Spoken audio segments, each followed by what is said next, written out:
Integration क्या होते हैं, समाकलन क्या होते हैं, इसमें हम लोग बहुत सारी चीजें पढ़ेंगे। डिफरेंशियल पढ़ा, डिफरेंशिएशन, डेरिवेटिव्स, अवकल गुणांक, अवकलन, ये सारी चीजें हम लोगों ने पढ़ी। अब जो इंटीग्रेशन या समाकलन जिसे हम कह रहे हैं, ये एक्चुअली में क्या होते हैं, कैसे समाकल गुणांक निकाला जाता है, समाकलन क्या कहलाता है, इसके फंक्शन क्या होते हैं, इसके एप्लीकेशंस क्या होते हैं, कैसे जनरेट करते हैं, फंक्शनों को कैसे इंटीग्रेशन करते हैं, ये सारी चीजें हम लोग एक एक करके समझेंगे इसमें। ठीक है, तो पहले तो आप ये समझ लो कि इंटीग्रेशन एक तरीके से जो डिफरेंशियल होता है उसका विपरीत होता है, अपोजिट होता है। लेकिन अगर हम ये कहें कि एग्जिट अपोजिट होता है तो एग्जिट अपोजिट नहीं होता है। ठीक है, बट अपोजिट होता है। वो कैसे, जरा समझेंगे। सबसे पहले आप ये समझो यहां पर कि जो इंटीग्रेशन जिस भी फंक्शन का हमें करना है, जिस फंक्शन का इंटीग्रेशन करना है, जैसे हम लोग डिफरेंशियल करते थे, मान लीजिए एक फंक्शन होता था हमारे पास में एफ एक्स बराबर मान लीजिए ई की पावर एक्स है, और इसी को हम वाई कहते हैं। तो डिफरेंशियल जो हम करते थे वो करते थे d y upon d x, मतलब एक्स के रिस्पेक्ट में यहाँ पर जो भी फंक्शन दिया है वो एक्स के टर्म्स में दिया है, तो एक्स के सापेक्ष हम अवकलन करते थे ए की पावर एक्स का, एक्चुअली में ए की पावर एक्स हुआ करता था, तो एक्स के सापेक्ष हम अवकलन करते थे। यहाँ पे भी हमें यही देखना पड़ेगा कि किसके सापेक्ष हम समाकलन कर रहे हैं। फंक्शन एक्स के फॉर्म में है, फंक्शन टी के फॉर्म में है, फंक्शन थीटा के फॉर्म में है, किसके फॉर्म में है, उसी के सापेक्ष हमें समाकलन करना होगा। लेकिन समाकलन करेंगे कैसे और इसका सिंबल क्या होता है, कैसे पहचानेंगे कि समाकलन करना है, बात को समझिए। एक फंक्शन है हमारे पास में, फंक्शन का नाम है एफ एक्स। ठीक है, फंक्शन का नाम वाई भी हो सकता है, वाई हो या एफ एक्स हो। एक हम इस तरीके का साइन बनाते हैं, ठीक है, ये समाकलन का चिन्ह है, सिंबल है, और यहां पर लिखा रहेगा आपके पास में dx। ठीक है, dx का मतलब ये हो गया कि x के रिस्पेक्ट में हमें इंटीग्रेशन करना है, किसका, fx का। जब हम इंटीग्रेशन करते हैं और ये पूरा बनेगा i के बराबर, ठीक है, इसे हम i के बराबर लिखेंगे। जब हम इंटीग्रेशन करेंगे किसी भी फंक्शन का तो ये सिंबल अलग हो जाएगा, यहां से dx अलग हो जाएगा। ठीक, अब किस फंक्शन का इंटीग्रेशन क्या होता है, पहले हमें यह समझना होगा। जैसे हमने समझा था कि साइन एक्स का अवकलन, तो D x of sine x, तो हम कहते थे कॉस एक्स है सर, साइन एक्स का अवकलन कॉस एक्स होता है। तो इसी तरीके से हमें समझना होगा कि साइन एक्स का समाकलन क्या होता है, cos x का समाकलन क्या होता है, tan x का समाकलन क्या होता है, sec x का समाकलन क्या होता है, e की पावर x का समाकलन क्या होता है, a की पावर x का समाकलन क्या होता है, ये सारी चीजें हम समझेंगे। ठीक है, तो पहले हमें ये तो हो गया इसका सिंबल कि इस तरीके से आपके पास में पूरा फंक्शन होगा और फिर हम इसको समाकलन करेंगे। अच्छा, सबसे पहले हम चेक कर लेते हैं कि किसका समाकलन क्या होता है। ठीक है, तो सबसे पहले बात आती है कि साइन एक्स का समाकलन क्या होता है, तो आपको ऐसे लिखा मिलेगा। ठीक है, तो साइन एक्स का जो समाकलन होता है वो होता है बेटा माइनस कॉस एक्स। क्या होता है, माइनस कॉस एक्स, प्लस में लगाना है हमें सी। सी कोई कांस्टेंट वैल्यू है, सी के स्थान पे हम के भी लिख सकते हैं, टी भी लिख सकते हैं, जो लिखना चाहो कांस्टेंट एक वैल्यू लिख सकते हैं। ठीक है, ये सी कुछ भी हो सकता है। ये सी आया कहां से, इसको अभी हम थोड़ी देर में चर्चा करने वाले हैं इसी वीडियो में। ठीक है, साइन एक्स का समाकलन माइनस कॉस एक्स का समाकलन साइन एक्स होता है, प्लस सी सब में लगाना है। टेन एक्स का अवकलन क्या होता था भाई, साइन एक्स का अवकलन होता था कॉस एक्स, और कॉस एक्स का अवकलन होता था माइनस साइन एक्स। तो यहां पर कॉस एक्स का अवकलन तो होता है साइन एक्स, लेकिन साइन एक्स का अवकलन होता है minus cos x. Ten x का क्या होता था, सेक स्क्वायर एक्स, तो सेक स्क्वायर एक्स का समाकलन हो जाएगा टेन एक्स प्लस सी। ठीक है, इसके बाद कॉट एक्स का समाकलन क्या होता था, कॉसिक स्क्वायर एक्स माइनस का, तो कॉसिक स्क्वायर एक्स का समाकलन हो जाएगा minus cot x plus C. Sec x का समाकलन, सेक एक्स का अवकलन क्या होता था, sec x into tan x, तो sec x into tan x into d x का समाकलन हो जाएगा sec x plus C. Cosec x into cot x का समाकलन अवकलन होता था माइनस कॉसेक एक्स का अवकलन होता था minus cosec x into cot x. तो cosec x into cot x का समाकलन हो जाएगा minus cosec x plus C. ठीक है, समझ रहे हैं बात को। इसके बाद अगर हम समझें x की पावर n का समाकलन क्या होगा। अवकलन होता था, पहले पावर आगे आती थी, फिर पावर से घट जाता था। इसमें पहले पावर आगे नहीं आती है, पहले पावर में एक जुड़ जाता है, पावर में एक जुड़ा n+1 हुआ, और जितनी पावर आई उसका करेंगे भाग बटे में n+1 प्लस सी। x की पावर n मतलब अचर पद है, चर पद की पावर कोई भी अचर पद है, तो उसका समाकलन पहले घात में एक जोड़ेंगे और जितना घात आएगा रिजल्ट में उतने का भाग दे दिया जाएगा। e की power x into d x का समाकलन e की पावर x ही होता है, जैसे कि अवकलन होता था। ठीक है, log x का अवकलन होता था 1/x, तो 1/x का समाकलन होता है log x। log x का मतलब अगर यहां पर आधार में e हो तो ठीक है, नहीं हो तो भी ठीक है, नहीं हो तो e माना जाएगा, नहीं भी हो तो e माना जाएगा प्लस सी। बात समझ में आ रही है। इसी प्रकार से तो जैसे साइन इनवर्स का अवकलन होता था 1/√1 माइनस एक्स स्क्वायर, तो 1/√1 minus x square into d x का समाकलन होता है बेटा साइन इनवर्स एक्स प्लस सी। जैसे टेन इनवर्स एक्स का अवकलन होता था 1/1 प्लस एक्स स्क्वायर, ठीक इसी तरीके से 1/1 प्लस एक्स स्क्वायर का समाकलन होता है टेन इनवर्स एक्स प्लस सी। जिस तरीके से सेक इनवर्स एक्स का अवकलन होता था 1/x√1 एक्स स्क्वायर माइनस 1, उसी तरीके से 1/x√x square minus 1 into d x का समाकलन जो होता है वो होता है सेक इनवर्स एक्स प्लस सी।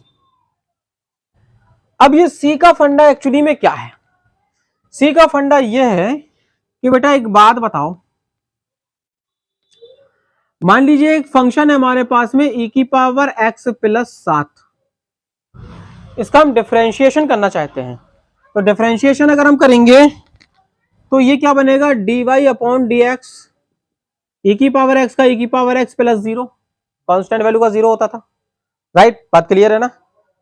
अच्छा, यहां पर एक चीज हमें ये देखना है कि अचर पद का समाकलन, अचर पद का समाकलन जैसे c है समाकलन, जैसे c का समाकलन करना है तो इसका हो जाएगा cx plus c dash, constant value में सी डैश मान लो, या मान के चलिए d होता तो यहां हम कर देते dx प्लस सी। बात समझ रहे हो ना। यहां पर अवकलन में अचर पद का 0 हो जाता था, अवकलन में अचर पद का अवकलन 0 हो जाता था, तो ये वो कंडीशन है कि यहां पर जो हम प्लस सी लेते हैं, जो प्लस हम सी लेते हैं वो यही मान है कि अगर हम अवकलन से समाकलन प्राप्त कर रहे हैं तो समाकलन से अवकलन भी प्राप्त होना चाहिए। अगर e की पावर x का हम अवकलन कर रहे हैं और e की पावर x आ रहा है तो e की पावर x का समाकलन करने पर e की पावर x आना चाहिए। जैसे बेटा y बराबर log x का अवकलन कर रहे हैं तो 1/x आ रहा है, तो 1/x का समाकलन करने पर log x भी आ रहा है। अब यदि मान लीजिए y बराबर log x प्लस 5 होता तो डिफरेंशियल 1/x आया था, तो 1/x का समाकलन करने पर log x प्लस 5 आना चाहिए ना। log x प्लस 5 का अवकलन करने पर 1/x आ रहा, तो 1/x का समाकलन करने पर log x प्लस 5 आना चाहिए ना। तो log x प्लस 5 कैसे आएगा, ऐसे आएगा कि 1/x इंटू dx का अवकलन जब समाकलन जब हम करेंगे तो log x प्लस सी लिखेंगे, और एक स्पेशल कंडीशन मिलेगी हमको, वो आगे चल के पता चलेगा। उस स्पेशल कंडीशन के थ्रू c का मान निश्चित है कि 5 ही आएगा। अगर यहां 7 है तो c का मान 7 ही आएगा, 10 है तो सी का मान 10 ही आएगा। कैसे आएगा ये जब हम आगे बढ़ेंगे तब हमें पता चलेगा। तो ये है सी का फंडा कि कांस्टेंट वैल्यू का अवकलन 0 हो जाता है, इसलिए समाकलन में हम एक कांस्टेंट वैल्यू को ऐड कर देते हैं ताकि उस कांस्टेंट वैल्यू को अगर हम निकालें तो वही प्राप्त हो जो समाकलन अवकलन करने से जिसका वैल्यू 0 हो गया था, इसलिए हम ऐसा करते हैं। अब अगर हम समाकलन देखें, एग्जाम्पल देखें हम यहां पर कि समाकलन हम करते कैसे हैं, तो देखो बहुत इजी है। पहले तो ये तो हम बहुत बेसिक से आपको बता रहे हैं, फिर अभी एक्सरसाइज पे चलेंगे 1.1 पर। जैसे मान लीजिए आपके पास में एक इंटीग्रेशन एक क्वेश्चन है और क्वेश्चन ये कह रहा है कि 7x की पावर 6 का समाकलन निकालिए। तो आप कैसे निकालेंगे बेटा, ऐसे आई लिखेंगे, समाकलन का चिन्ह लगाएंगे, 7x की पावर 6 इंटू dx। ये बना सवाल आपका।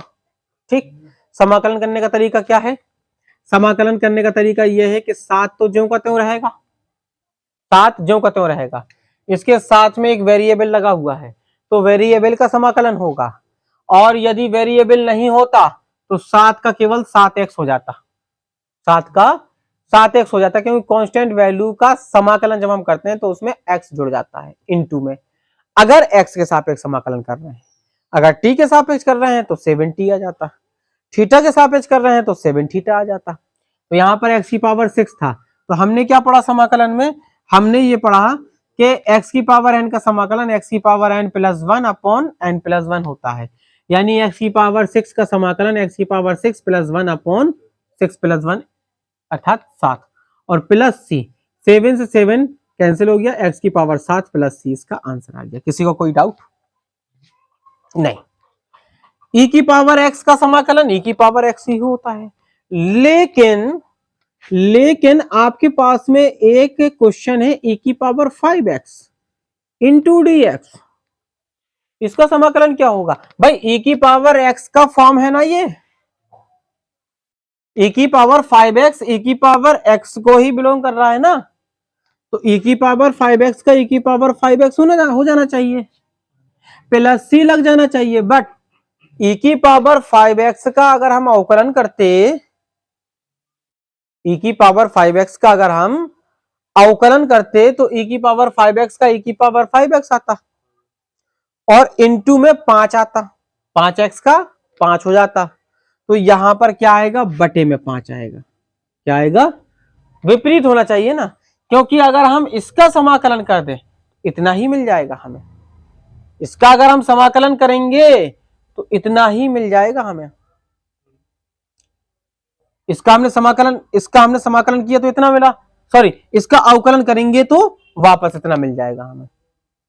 चेक कर लो, इसका अगर अवकलन करो जरा, 1/5 से हमें कोई मतलब नहीं रहेगा, e की पावर 5x का e की पावर 5x बोलो, और 5x का 5 और c का 0, ये 5 से ये 5 कैंसिल, e की पावर 5x बोलो आ गया कि नहीं। तो ये है फंडा, इसलिए हमने शुरुआत में कहा था कि एक तरीके से इंटीग्रेशन डिफरेंशिएशन के अपोजिट होते हैं, कि अगर हम किसी फंक्शन का डिफरेंशिएशन कर रहे हैं और जो वैल्यू हमें मिलेगी उसका इंटीग्रेशन करने पर वापस वही फंक्शन मिल जाएगा हमको।